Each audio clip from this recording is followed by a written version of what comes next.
Hey guys, Coach Dylan here from Allen Endurance Coaching.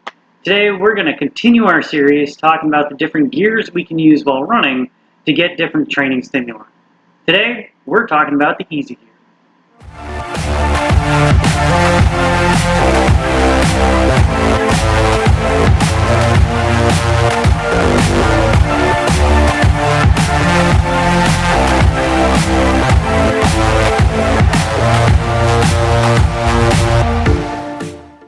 So what is easy pace? Easy pace is normally referred to as conversational pace, or if you're kind of a numbers person, 60 to 75% of maximal heart rate. And so what do we get out of it, right? That's the real question. Why do we want to run easy? Running easy allows us to, one, recover from the hard workouts because it's at a low enough intensity we're not beating ourselves up more. It can also allow us to develop some of that cardiovascular power, some of the cardiovascular capacity we need to be able to be an endurance athlete. You only need to hit about 65% of maximum heart rate before you're actually hitting like maximal stroke volume at your heart. And so at that point, your heart needs to get stronger to be able to pump more blood, right? And so it's enough that it's going to stimulate a little bit of that response, which is what we want to be able to pump more blood, right, per unit of time. The other thing it does is it really stimulates the development of capillary beds in our muscles.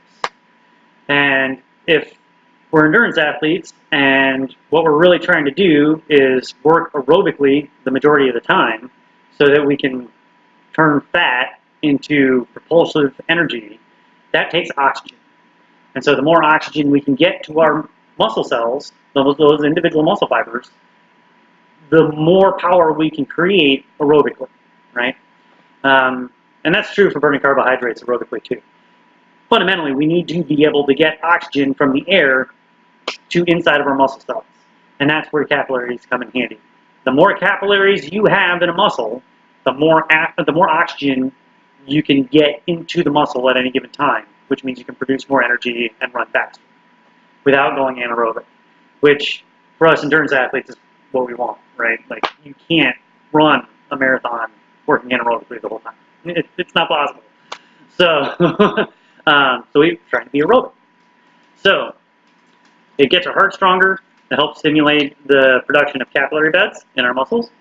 It also allows us to deliver some nutrients to those cells and those tissues that are beat up from hard workouts.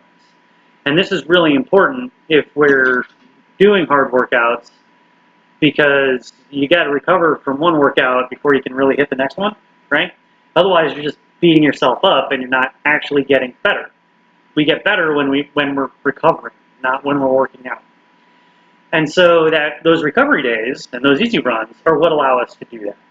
So if all you do is run hard every day, you're probably not going to get a lot better, all right? And so because they're at a lower intensity, we can put more miles in. We get more of that training stimulus in our heart, building those capillaries without beating ourselves up, right? The one downside, the one thing you got to really be careful of when you are doing your easy runs is you got to make sure that you have good mechanics.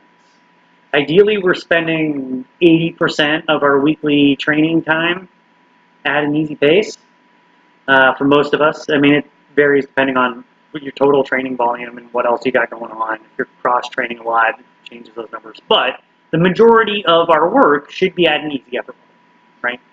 So, but it's harder to have good mechanics when you're running easy versus when you're running really fast, right? That's why we do striders and the faster speed work, even as endurance athletes, because it helps us work our central nervous system so we have good biomechanics, right? So if we're running easy, we're not trying to generate enough oomph that we have to engage every single muscle fiber in a muscle group to get the power output we're looking for. And so it can be harder to actually maintain good biomechanics running easy, right? So really watch your biomechanics when you're running easy. Make sure that the hip is stable, the knee's not buckling in. Make sure you're still landing under your hip. Make sure your core's still engaged. We can't get sloppy even on easy days. Easy running is not sloppy running. Sloppy running is not easy running. Still has to be good, technically good running, All right. Now, there are several ways you can use this. You can use it warming up, cooling down, easy runs, recovery runs. We use them a lot in long runs. That easy effort is used for a lot of different purposes and a lot of different workouts. You don't have to work just one gear in a particular workout. But the majority of our miles should be at an easy effort. That's 60 to 75% of your maximal heart rate.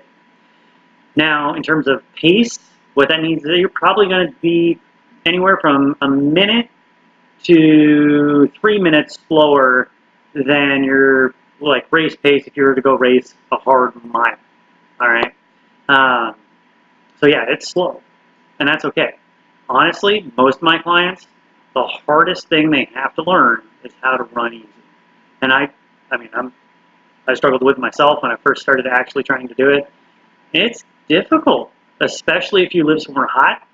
If you live somewhere hot and humid during the summer, and your heart rate jack's just going outside because you're pushing blood to your skin to cool down, and so less blood is going to your muscles, so your heart rate has to go up in order to compensate for that.